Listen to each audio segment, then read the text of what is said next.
Hi, everyone, and welcome. We're just going to give it a minute or two so that we can allow everybody to get logged in. While we do that, I'm just going to put a new screen up here. And just wanted to share with everybody that we have launched a YouTube channel to house all of our Q&A sessions.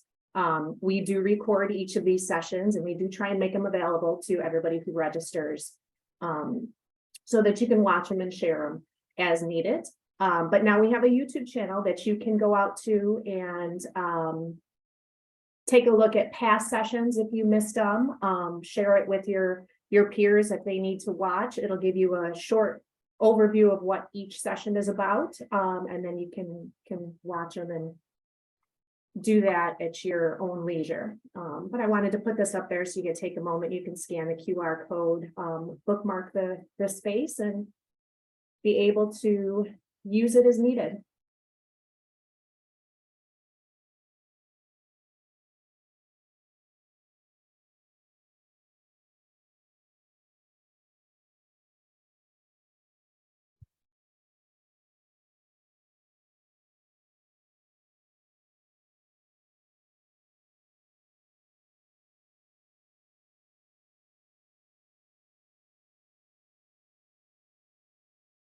All right, for the sake of time, it looks like our participant number has leveled off. We're going to go ahead and get started. We do have a very full agenda today, so I want to get right into it. Just one last plug here for our YouTube channel if you want to take a moment and scan that, and then you'll be able to go back and visit these sessions as needed. Just a note, I know that we do send out a follow-up email after each session with a link to the recorded session. Moving forward, you will actually get a link right to this YouTube channel instead of each individual session. That way you can go back, you can review and see if there's some that you missed or some that you want to take a look at again. So that's that. So the purpose for today's discussion, we have we're going to just quick touch on the employee remote work policy. We did share that with you last month, the changes to it, so we want to quick touch on that again. Students working during spring break, we've had a lot of questions come in regarding that. And we are very fortunate to have guest panelist Jeff Butler with us again. He joined us probably about a year and a half ago and shared some really great information regarding Kronos audits, timekeeping audits, and things of that nature. So we're very excited to have him back. He's got some great information, very pertinent information to share with us. We do want to take a moment and say thank you to our interpreters. If you need to spotlight them, they are here and available to you, but thank you for your service. So let's go ahead and jump right in. For those of you who don't know us, we are your SEO representatives, myself, Lily, Lakeisha, Amanda, and Alex.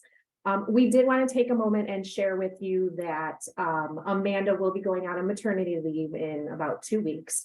So while she is out, Alex is going to be taking over much of her responsibilities. So that will be career connect questions, general employment questions. You can reach out either directly to Alex or send your questions to our department email and he will field them from there. But we are wishing Amanda a happy and healthy leave, and we look forward to having her back in the fall, but hopefully everything goes well and we can't wait to meet the new addition to her family. So best wishes to Amanda. So just quick, we're only going to spend a minute or two on this since we did share it last month. The student employee remote work policy has changed and it will go into effect at the end of this semester. The full policy is available for review on our website. You can go ahead, take a look, read through it. Feel free to reach out if you have any questions regarding it. Student employees, essentially what it says is student employees are employed by RIT with the understanding that their work will be completed while here in residence on the Henrietta campus. Essentially, they need to be in Rochester to work for RIT. They can work from their dorms, they can work from their apartments. That's not what we consider remote work. We consider remote work anything outside of the Rochester area. RIT is no longer going to be able to support that effective this summer. So that's the major change that is taking place. We do have the ability to allow students to work remotely for no more than 30 days, 30 consecutive days in a single calendar year, which means at the end of the semester, as we head into summer break, you can allow them to work for up to 30 days once they leave Rochester, but they won't be able to continue working past that 30 days unless they return to the Rochester area. They can't continue to work remotely. So I encourage you to go out, take a look at that remote work policy, read through it, reach out directly with any questions, and we're happy to answer those. So spring break is coming up next week. Our students are most likely looking forward to some time away, just a little break from studies and whatnot. So if students have told you that they would like to work, they are going to be around and they do want to work. We do allow them to work extra hours during the spring break time. We have listed up here how many hours students can work for each week of that pay period. So you can go ahead and take a look at that. Let your students know that they can work the extra hours.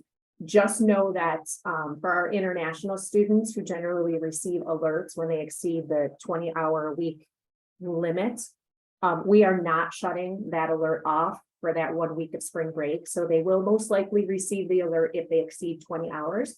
You can tell your students that they can just disregard that alert. We know that it's spring break time and that there are no classes, so they can exceed it. We just can't turn that alert off. But hopefully our students are going home, they're taking a little time off to recoup, rejuvenate, and they'll come back refreshed and ready to work. If they want to work, they can work extra hours. And at this point, I'm actually going to turn it over to Jeff to go through his presentation. We will have some time at the end to ask questions of both Jeff and myself, if you have them. So Jeff, do you want to share your screen? I'm not quite sure if you want me to go through the PowerPoint or how do you want to do it? I've made a couple changes to the PowerPoint this morning, so if you could, I'll share it. And I believe Amanda has a question for you. I was trying to do what she was asking, but I don't have the ability to.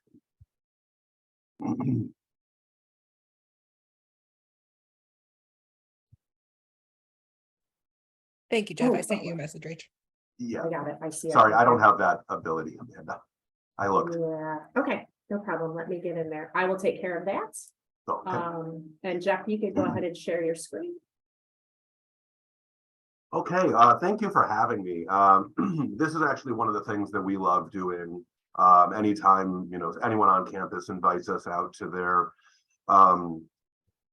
to any programs that they have on campus in order to talk about certain opportunities to improve control environments. And also, just being here as a resource as opposed to, people hear that there's an audit or see the auditors on a quarter mile and sort of recoil. We are here as a resource to the entire university, and being a resource in these advisory type situations really are things that we really enjoy doing. It's sort of getting out in front of it, and we're big proponents of educating the RIT community about the process and procedures surrounding various aspects of our operations, as opposed to coming in at the back end and then auditing items that have already been or already transpired. So thank you again, Rachel. But my name is Jeffrey Butler. I'm a certified public accountant and a certified fraud examiner. Works within RIT's Institute Audit, Compliance, and Advisement Department. There are about 6 of us that range from Pat Ditus, who is the Associate Vice President of IACA, which is what we are known as, IACA. And then, we have 2 assistant directors, 2 senior internal auditors, such as myself, and an audit and staff assistant who helps us with the daily business of running a department, and also helps us do some continuous audit work, etc. But today I'm here to talk to you about Kronos. But before I get into that, I did just mention us a little bit. I just wanted to give you a little background on what IACA is. We are an internal audit department. We are called Institute Audit Compliance and Advisement, but we are an internal audit department. And what we do is we promote a strong internal control environment by objectively and independently assessing risks in the control environment, evaluating business processes for efficiency, effectiveness, and compliance, providing management with advisory services such as this, and offering training to the university community such as this. So, you know, there are a lot of opportunities for interaction out there just besides just, you know, our audit plan. We focus on preserving the resources of the university for use by our students as they prepare for successful careers in the global society, and to preserve IACA's independence. We have a dual reporting structure. Administratively, Pat Didas reports to Dr. Jim Waters, the Senior Vice President of Finance and Administration. However, he also has a functional dotted line to the Risk and Audit Committee of the Board of Trustees. That independence allows us the ability to go into various departments and give an objective assessment of the internal controls without fear of, you know, a retribution. So when we come into an area, we look for, you know, the control environment, we document the control environment, we test it, and ultimately we're here to make sure that everybody is doing all that they can to enhance the control environment around our IT, ensure people are following the procedures and policies as they are laid out on the intranet that are all dispensed to many people, as well as compliance being another one, which is sort of what we're going to touch on a little bit today. Compliance with, you know, various state and federal regulations is a lot of what record keeping and hourly employees really have to do with. So we'll touch a little bit on that in just a little bit. So there are a couple little facts from, you know, us that we wanted to share with you. What do we do? That's sort of one of those questions. You know, what ultimately we do is we come into a department and review various aspects of your operations to ensure the internal controls are in place and operating effectively to provide reasonable assurance that the department will meet its objectives. So every department on campus effectively has its own objectives. So, you know, your audit objective may be, you know, to produce the best students you possibly can. Your audit objective, or your department's objective may be to make sure that you know, the computer labs are operating effectively and always, you know, always safe for students. Things along those lines. There are a lot of different departments throughout this campus, all of which have different objectives. So we come in and we look at the internal controls and identify any obstacles that may come in your way for meeting that objective. So when I say internal controls or process and procedures, what are they? Many of you do this every single day. An internal control is basically just a process within your day-to-day activities that's going to protect the university's assets, ensure accuracy and reliability of the accounting data, promote operational efficiency, as well as compliance with laws, regulations, RIT policies, and any other guidance that may be out there. We were just audited. Why are you here? There are many different types of audits. The Internal Revenue Services, Department of Labor, the Department of Education, the National Science Foundation, the National Institute of Health and Human Services. You know, there are many different areas out there, many different types of audits. If you're audited by the IRS, that's a tax audit. If you're audited by the Department of Labor, that's a labor audit. And there are many different types of audits that you can be subject to, many of which are agreed upon with the receipt of money. So, you know, IRS audit looks at taxes. In order to operate as a business, we have to say, hey, you know what, an IRS audit may happen. In order to employ certain people, we have to have a Department of Labor audit periodically. Department of Education, in order to operate as an educational institution. National Science Foundation, in order to receive National Science Foundation money, we have to allow ourselves to be audited. So there are many different types of audits. So if you say, hey, National Science Foundation was just here, well, that's great. And, I hope everything went well. However, we as internal audit are here to look at the operational controls as per our audit plan as approved by the audit committee of the risk and audit committee of the Board of Trustees.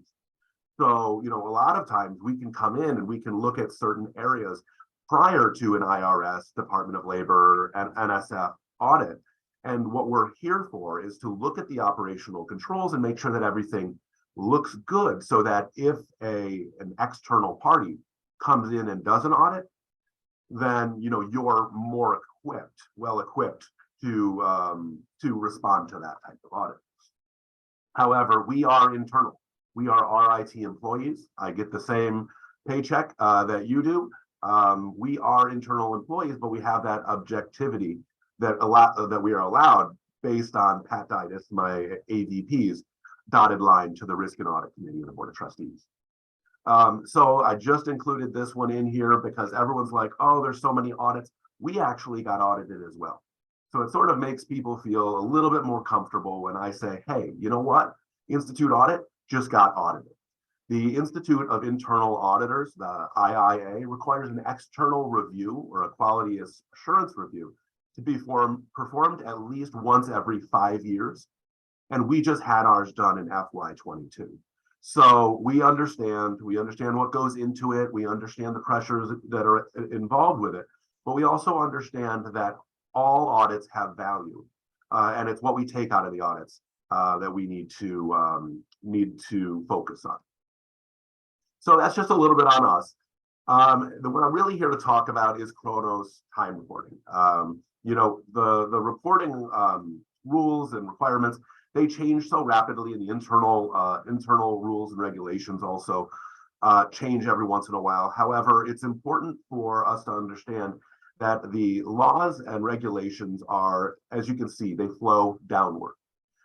In order for New York State to have a law that pertains to employment of non-exempt employees, it has to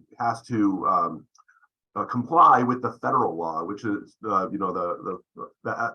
FLSA. So in order to be a New York State law, it can't be more broad. It can only be more strict. And then same thing with RIT. It can't be more broad. It can only be more strict. So you sort of see this downward trajectory that RIT has to comply with New York State and federal laws, and New York State laws have to comply with federal laws.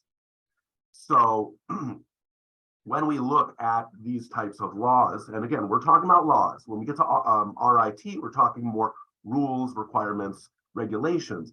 But when we're talking about laws like federal and New York State law, the primary responsibility for compliance rests with the departments and colleges to ensure compliance with these laws.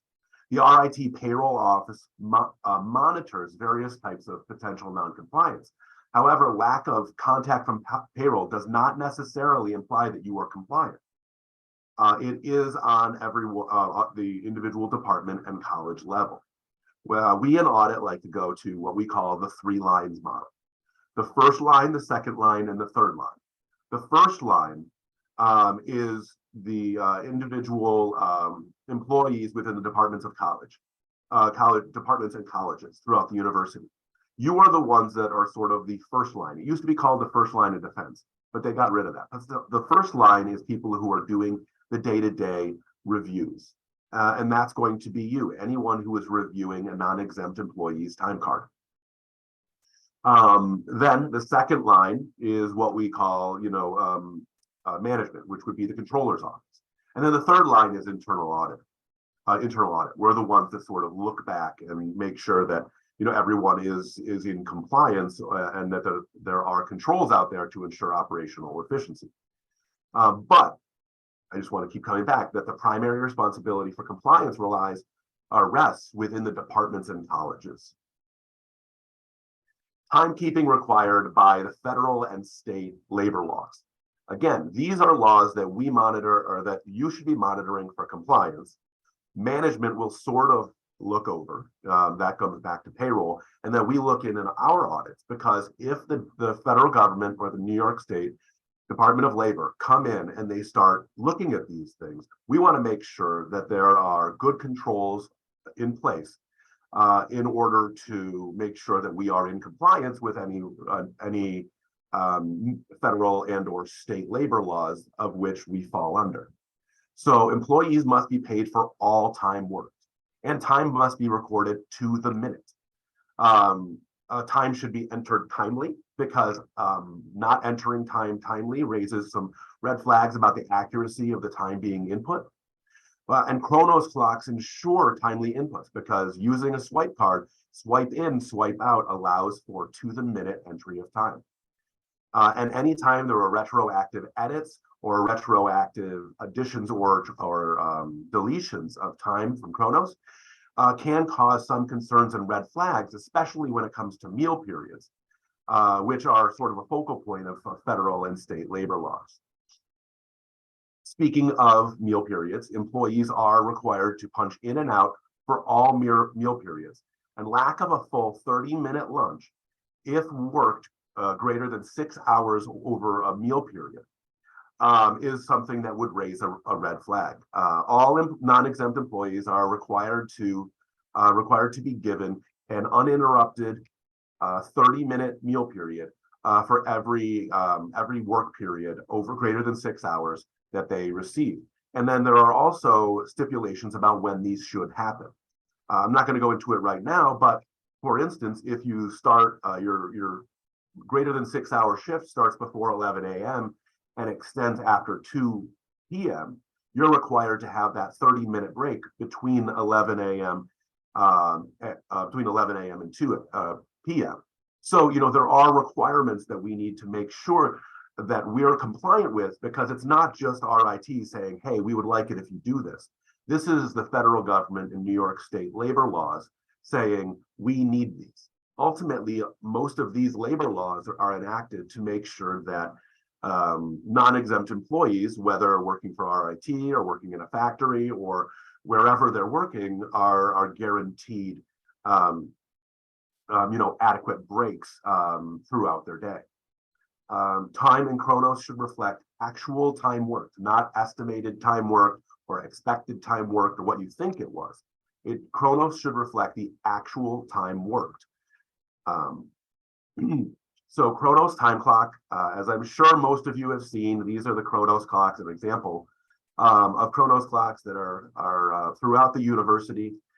Students will have a unique badge number for each job that they have.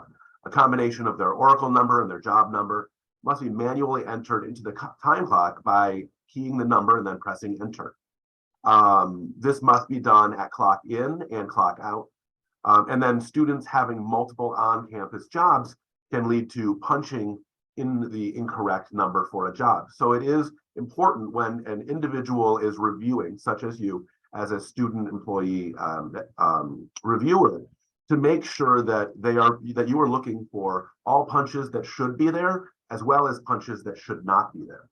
So if you have an employee who has 2 on-campus jobs, we'll say campus job 01 and 02. If you're 01 and they're only supposed to be working Monday, Wednesday, Friday from 1 to 4, and you notice that they worked 1 to 4 Monday, Wednesday, Friday, but then on Tuesday they also worked from 2 to 6, you need to make sure that you're looking at that and figuring out why. Because chances are, if that occurred, they most likely put in the incorrect code.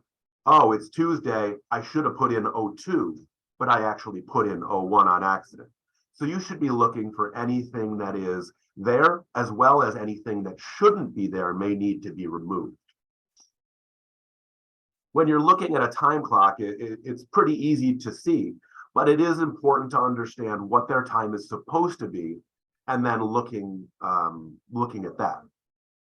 Now there are tons of rules, regulations, etc. out on the intranet that you can look up, but ultimately the audit tool that is really a great tool for you as a reviewer is called the audit tool, or what you can see here.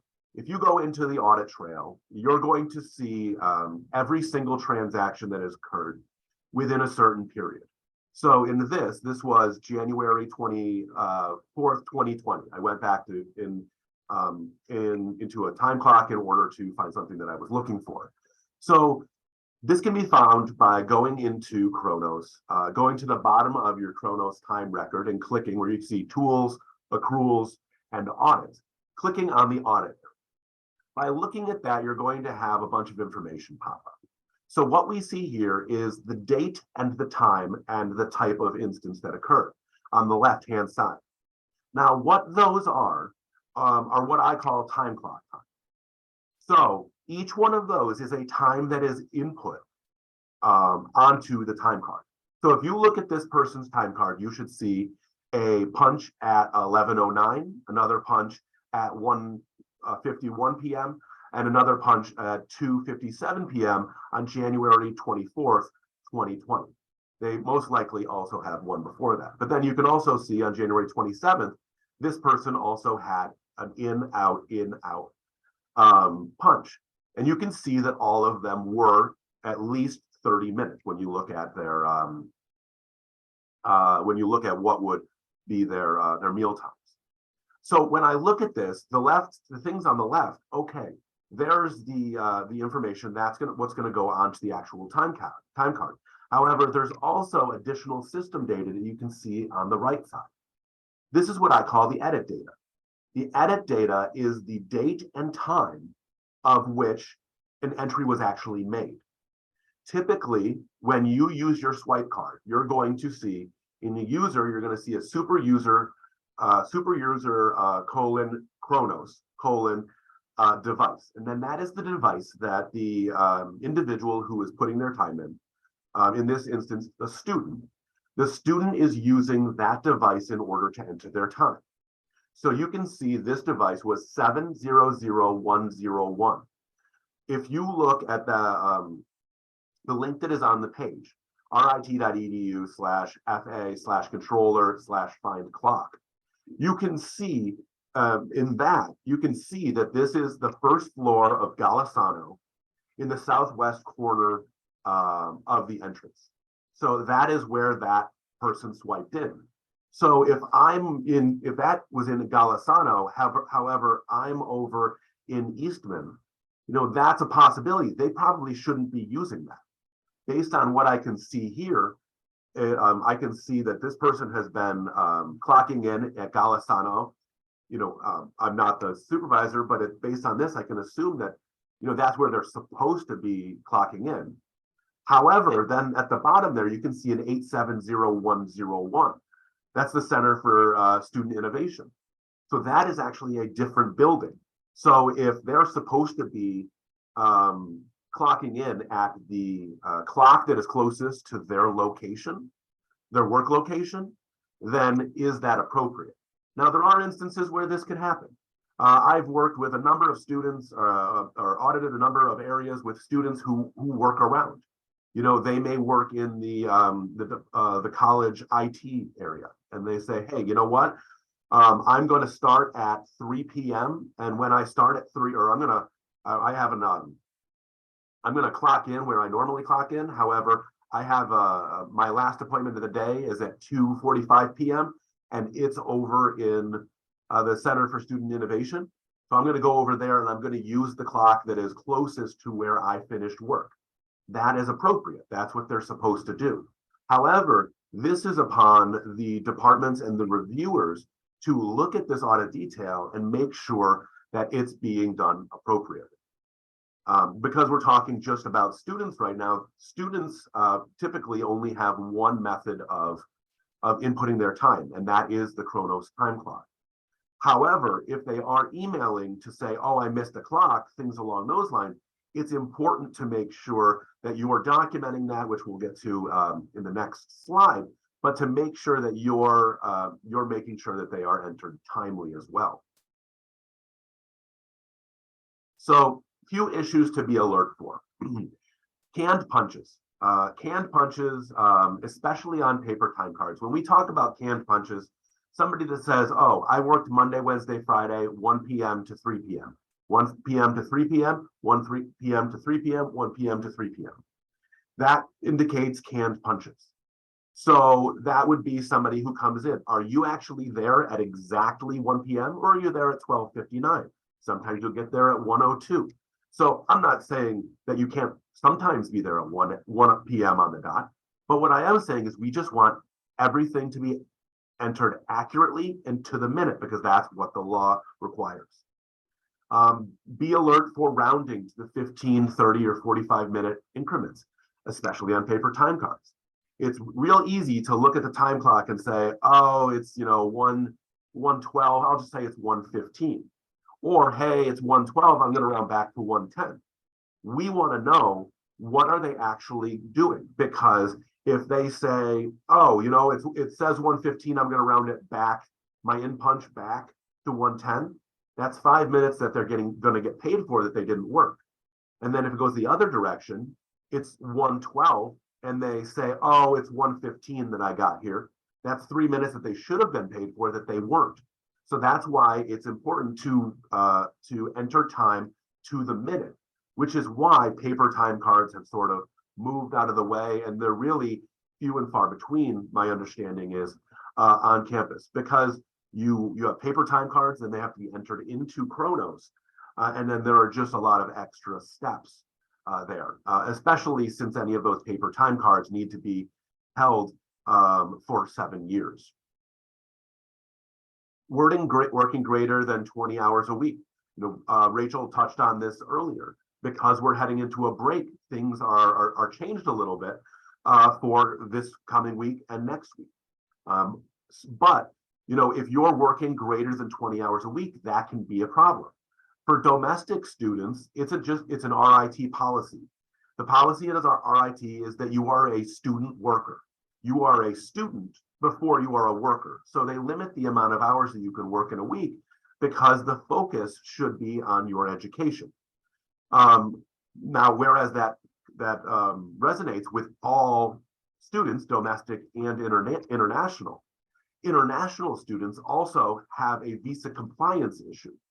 Depending on what visa they are here on, they may have a limit of 20 hours per week. And if they go to 22 per week, 23 per week, etc., they may be in violation of the terms of their visa, and they could potentially be deported. So it's important to understand that the 20 hours allowed to be worked, it is a rule by RIT standards or a policy, but it also does have some federal compliance issues that are also out there. If, for instance, somebody swipes in and, I made the reference earlier to the student who clocks in on 01, Monday, Wednesday, Friday, and then they accidentally clocked in on Tuesday. Anytime you go in and make edit to a student's time card, you need to make sure that you have formal communication from the student via their RIT email, because that is a recognized communication method through the university, saying, "Oh, I'm sorry. Can you please delete that? I said that I worked Tuesday from 2 to 4. However, please delete that. I worked that on at a different job." So again, you need to make sure that you're looking at the time to make sure that they're working the time that they're supposed to be working, and they're also not working the times that they're not supposed to be working. If you have an RIT email, we recommend this just as a best practice. A lot of people will take those emails and put them into a folder, say, student communications, spring 2023. However, that may be great for organization standpoint in your email. However, what we like to do is we like to go by the win the lotto theory. So if tomorrow you were to win the lottery and you were to leave the university, and we got audited by the Department of Labor in 3 years, would we be able to find that communication?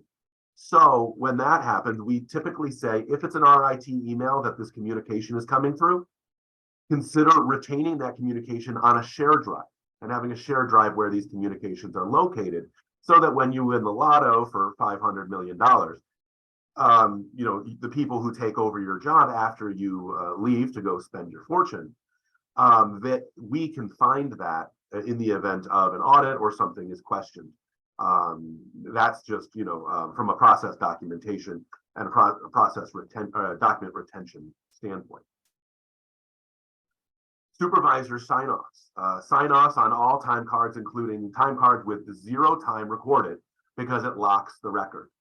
If you have a student that, is going to work in the fall and isn't going to work in the spring, and they do have 3 weeks, or maybe not the week where we're shut down, because I think payroll does that, but there's a week that we're working and they're still on payroll, you need to make sure that you are going in and signing off on that time card, even though there is 0 hours recorded.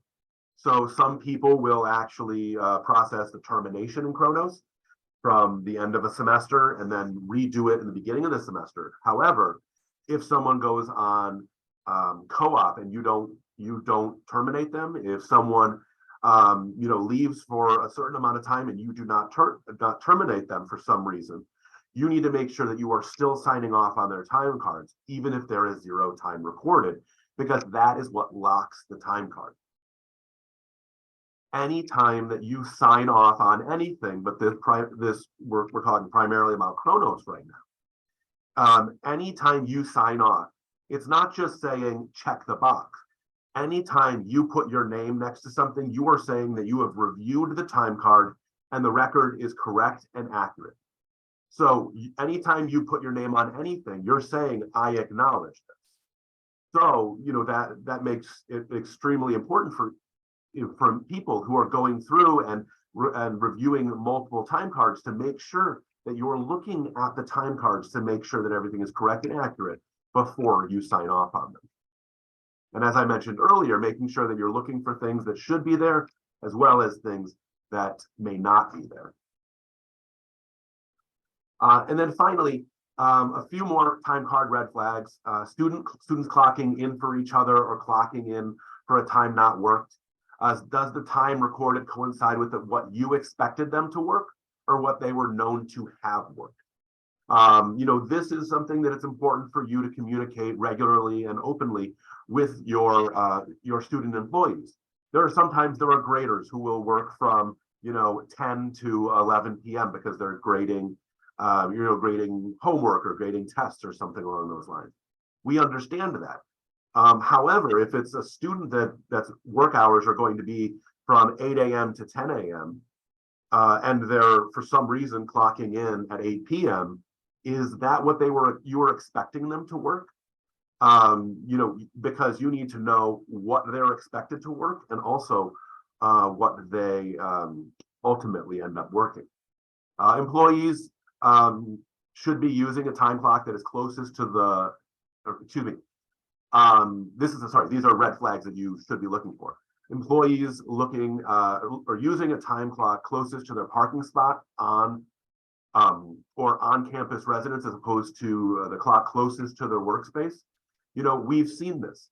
Employees will go to certain areas. They'll go to the first building, they'll swipe in. We'll see student employees go to the first building and swipe in, or come from their residence and swipe in, walk to the building where they actually work, then walk back.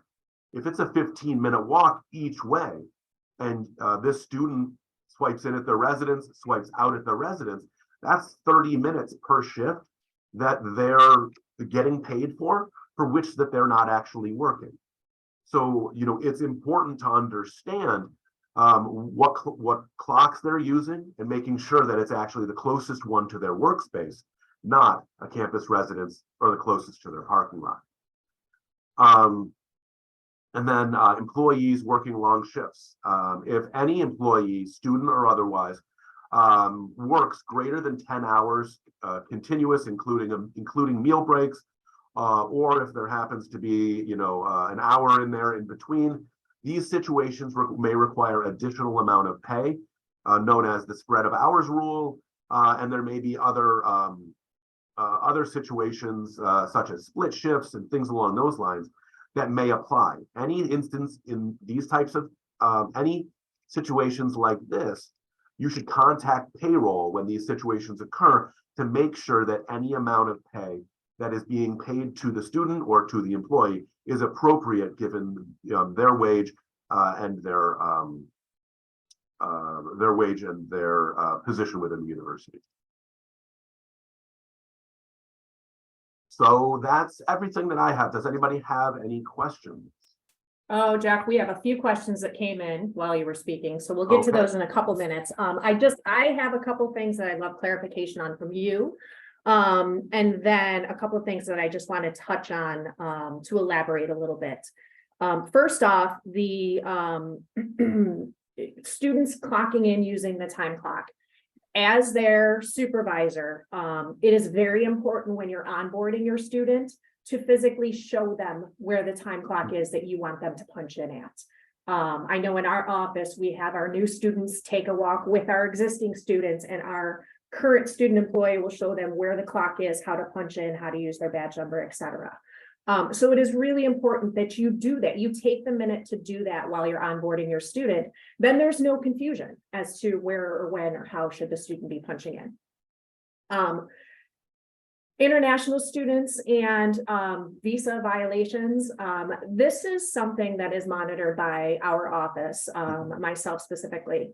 And basically, when a student exceeds 20 hours, I get an alert. I get an alert every pay period with a list of students who have gone over that 20-hour-a-week limit. And then I have to do some research. Is this the first time? Is this the second time? Have we had some discussions with the student up to this point? Basically, when a student violates once, they receive an email from me indicating that they've exceeded the 20-hour limit, that they need to take great care to make sure that they don't do that again. And International Student Services is copied in on that. If a student makes a second violation, then they're required to schedule a meeting with either myself or Jeff Cox in International Student Services and sit down so that they can understand why they cannot go over the 20-hour limit. A lot of times our international students, it happens when they have multiple jobs and they can't keep straight how many hours they worked at one and at the other. If it happens a third time, a student is terminated from their on-campus employment for at least 30 days. After that 30 days, if the department wants to rehire them, they can, but they have to go through that hire process again. I will tell you, our IT's handling of this is very, well, I can't find the word I'm looking for, but universities like like Boston University, if a student exceeds 20 hours in 1 week, they will send that international student home. They do not give them a second chance. They do not give them a third chance. They send that student home. So we are very lenient, but we will follow up and we will monitor these students, and it cannot happen. So Jeff, question for you. Do you know how many time clocks there are on campus-wide? I'd go with 58. Okay, 58 clocks campus-wide. Oh, I thought that was a trivia. Oh, no. Oh, I thought you were I was asking hoping me you from a could tell trivia us. standpoint. I know Oh. there's a list out there, and I know you linked it. Oh, yeah. But there No, I is, do not know the number. I thought it was a trivia question. My apologies. yeah, I mean, 58-ish campus-wide. If your student is working on campus, there is no reason that they can't be using a time clock to punch in and out. If you know your student is not working in your office, maybe they're doing their work in the library, maybe they're doing their work in their dorm room. There are clocks campus-wide. There is no reason they can't be using a clock to punch in and out. It is the safest, best way to have your students reporting their hours. Okay. So we have got quite a few questions that came in, and Jeff, most of these are for you. So Okay. here we go. First question. What is the best way for students to record hours when doing field research, when they're off campus at a research site? So because we're trusting our students and our employees to be honest, ultimately, trust unfortunately is an internal control. So I'm not saying that, and somebody needs to email you and at, 2:02 p.m. say clock in, 2:52 clock out. But, they should be cognizant of the time that they are working. Keep a piece of paper next to them. I got to the site, it was 1:57. I wrote it down, and then, I left at 5:22, whatever time it is. Again, it's just keeping it to the minute. Now, I'm not saying that if you're doing field work research, it needs to be emailed every single day. Just so you know, today I did X to Y. Today I did Z to A. But to send it every couple of days. But it's important, that ultimately the email that they are sending you is going to be the method of documentation, because if you're editing them or you're adding them, you need to make sure that you're keeping that. So it is just important that you are keeping track, doing this to the minute, and maintaining the documentation of any edits that you're making to an employee's time card. Just to build upon that, we do suggest that you have the students email you more frequently than just at the end of the pay period. We've had many conversations with supervisors on Friday afternoon when they're supposed to be signing off time cards who haven't heard from their students all week, and they don't have the time card to put into Kronos. And now they're wondering, well, what do I do? What you should do is have a plan in place within your department that you're receiving those times at a specific frequency. Maybe it's, every Tuesday and Thursday, they're required to email you or something like that. But do not let them wait until the end of the pay period to send it to you, because ultimately it's you who is going to be stressing out about how to get their time reported, not them. Yes, and ultimately, we in audit are not here to make work for the sake of making work. We are here to set up policies and procedures and promote actions that will make it easier, make it more effective, and make it more efficient. So as I made the example of, don't send an email to me at 2:22 saying clock in. That's not really efficient. But keeping track of what you're doing to the minute and sending an email every other day, every couple days, that would be the most efficient and effective way to go about it. But yeah, I definitely understand. We've done audits. I can't count the amount of times that we've done audits and had an issue because when Friday came around, somebody had to be reaching out, asking a student, hey, you didn't clock in Wednesday or Thursday. What times did you do? And then maybe missing the clock off, their sign off. Then payroll signs it off. They have to have it removed. Then they have to have it's a whole process, as you know. Mm-hmm. So yeah, that's definitely more communication's better. But I do want to point out, we're not here to make work. We're here to look for ways to efficiently and effectively operate within the policies and procedures.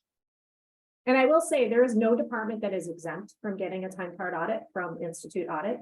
My department has been audited a couple times over the past couple of years. Not that we're doing major things wrong, but to Jeff's point, there could have been a break that was not quite 30 hours, or there could have been one of the areas that we get dinged on is an employee who may work just over 6 hours before they take their 30-minute break. That we get dinged on. So there are no departments that are exempt from receiving the audit. Just if you have good practices in place, then it just makes explaining those errors a little bit easier. Another question for you, Jeff. For students who work off campus, how can we verify that they actually work the times they send in? Maybe not for you, maybe for both of us, but. Yeah, I might defer to you on that one. Unfortunately, it goes back to, we at RIT, at least from my understanding, you hear about these companies, that are like monitoring keyloggers and things along those lines. Mm-hmm. Like, we are not monitoring, every single minute, watching you on a time clock. So it is limited. So yeah, I think I definitely defer to you on this one. Yeah, and this is an interesting question because we have actually seen departments pull their students back to the office because of specifically this. They're not certain that they're getting the productivity out of the student who is working in their dorm room or working, remotely. And so they required them to come back to the office. This is something that you as a department need to review. Are you having students send you a report at the end of their shift? This is what I accomplished today when they're sending you their hours. Are you not seeing the work getting done? It does go back to, putting the trust in our students and ensuring they know what the expectations are. But you as a department have the ability to pull them back to campus if you need to. If you need them in the office so that you know that they're performing the work, then you have the ability to do that. Working remotely outside the office is a privilege. It's not a right. So if you want them back because you're not getting the productivity you thought, then by all means, you can bring them back. But these are things that you as a department need to determine and review the work you're seeing versus what you think you need to get. So one thing that I think I can add to that, and we in audit, we add we look at what we do as an auditor is we look at a process, we identify an issue, we identify a risk, and then we offer up a recommendation. One of the recommendations that we offer up in a lot of situations has to do with reasonability and to exactly what you're saying. If I'm a faculty member and I have a student that is grading for me and they have 25, we'll say 30 tests, multiple choice tests, and I know that they take on average a minute to do, 2 minutes to do, why are they spending 5 hours doing? This should be a 1 hour task or a 2 hour task. So if it's 1 hour and 32 minutes, or if it's 2 hours and 20 minutes, that's maybe within the reasonable amount. However, if I expect this to be done in 2 hours and it's taking 5, then it becomes a question, and it comes back to Rachel, do we trust this situation, and does the individual need to come back? Yeah. But we look a lot at reasonability from an audit standpoint. The records management policy on the legal affairs site states that time cards only need to be kept for 3 years. Why is this different for time card edits? So I can follow up on that. Okay. I can offer up my assumption, but I don't want to offer an opinion. However, I will take my auditor hat off for a moment. The only thing that I can think of is that Kronos is actually the record of the system of record when it comes to those, and a paper time card would not be a system of record. So that's the only thing that I can think of off the top of my head. But I believe if you look out on out there, I do believe that any edits to time cards require 7 years. Is there a way for students to have Kronos online access to enter hours? I currently have a large number of remote employees that send me their hours via email weekly. Then I need to enter the times into Kronos. Many of these students continue to send canned punches, even though they have been reminded about this issue. Very time consuming on sign-off day. So I can speak to Kronos really quick. RIT has a limited number of licenses for online Kronos access.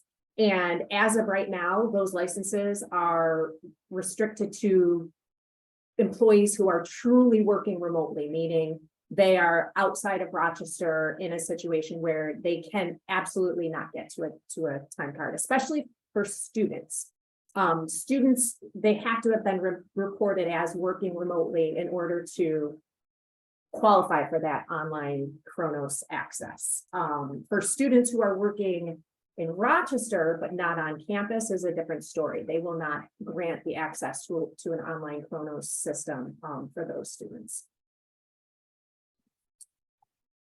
The rest of that, canned punches and whatnot, that's a situation that if you need to start having severe discussions with your students, then you need to start having those more severe discussions. Hey, we've talked about this. Canned punches are not acceptable. They are not, from a legal standpoint, they can put RIT in a compliance situation. And we've had this discussion before, and now I need you to start making this correction now. And then, build upon that if you have to. Students need to understand that these are the rules and they need to follow them. And you as the, Kronos time card manager has to be the one that enforces those rules. Anything to add, Jeff? Ultimately, it comes to escalation, exactly what you said. We all want, part of being a university is we're educating the students. And if the rules are that you need to not do that, are we doing, we need to make sure that, there's a fine line between, educating and sort of letting them pass. If the rules are, and I'm sorry, not even to say rules, if the law is that you need to be doing this to the minute, because that's what the student needs to be paid. Our IT can get in a lot of trouble if we're not paying them the correct amount. So it comes back to, hey, you need to be doing this. Hey, you really need to be doing this. Hey, you know what? This is the third strike. I'm going to have a written formal warning, one more. You can do it 3 times or 4 times, whatever it is. But then, following up with termination, if it ultimately comes to that. We all want them to be working for us because it can help, do some certain tasks. And this is great work for them, whether it's work study or, otherwise just helping them in a worker capacity. But ultimately, if they're not following the laws and not following the rules, it is on them to show some responsibility. Yeah. We have this question in here multiple times.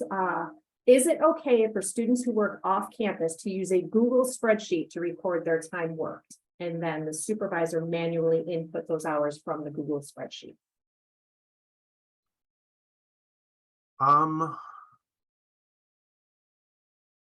I would have to get more information on that. However, I do not see why that would be an issue. The only thing that I would offer from that standpoint, from an audit standpoint, would be to limit the access. I wouldn't feel comfortable if 10 people had access to the same worksheet, because then, student A could change student B's time. However, if there was a separate one that only I and my student had access to, I would feel, I wouldn't feel uncomfortable with that situation. However, I would need to check on that. Follow up to a previous question. Do we get fined for canned punches, etc.? It's helpful for students to understand what the repercussions are. So from a repercussions standpoint, I believe that there was a Department of Labor audit 6 years ago, around the time that I started. So I wasn't, and we're not a part of that. That's just completely separate. If the IRS, Department of Labor, National Science Foundation, any of those people come in, it's not like they call us and say, hey, come do this with us. We're not, we usually find out after the fact, or maybe somebody says that, they're doing it. However, my understanding is that we are fined based on the instances that are observed during a Department of Labor audit. However, if it happened tomorrow, would there be a $50 fine? No. However, if in 6 months, Department of Labor comes in and says, hey, we're choosing this week and we're going to ding you $50 for every single one, then that's my understanding, is it's something along those lines. However, as I wasn't here for the last Department of Labor audit, I can't attest to exactly how it was doled out. That's our understanding as well, is that the Department of Labor will come in and pick a specific time frame. They will review the time cards for that time frame, and they will issue fines for each infraction that they find in that time frame. Now, from a payment standpoint, those fines, if incurred, are passed on to the department who has the violation. So if your department, has 72 violations at $50 each, you would be responsible for that financial responsibility. Yes, We cannot absorb it. We do not absorb it. And our IT as a whole, central does not absorb it. Yes, So I we should are have at mentioned that. 2:30 and I appreciate all of this great information. I want to be respectful of everybody's time, and our interpreters as well. I just do want to share, that next month we have Patricia Britt, benefit specialist from Human Resources, coming to join us to share some information regarding, disability for student employees, what happens if a student is injured on the job, what your responsibilities are, how you need to handle it, and et cetera. So these are a lot of questions that we get. People don't think about those questions until something happens in their department and then they don't know what to do. So we have her coming in to provide some information and you know, what the process is if you do have a student get injured or something happened or they need to go on disability or whatnot, or paid family leave. So really looking forward to that. Jeff, thank you so much for all of your expertise and your knowledge. Great information. We really appreciate you joining us and sharing all of this information. You know, we try and share as much as we can, but it's great to have somebody else come in and say, yep, these are what we look for from our standpoint. Great, thank you for having me. You know, as I said, here at IACA, we're very much for, you know, educating the university community to make sure that, you know, we would like nothing more than every single audit to end up with no observations. An educated community is the best way to get there. So thank you for doing this and thank you for having me. Thank you. And everybody have a great day. We'll see you next month.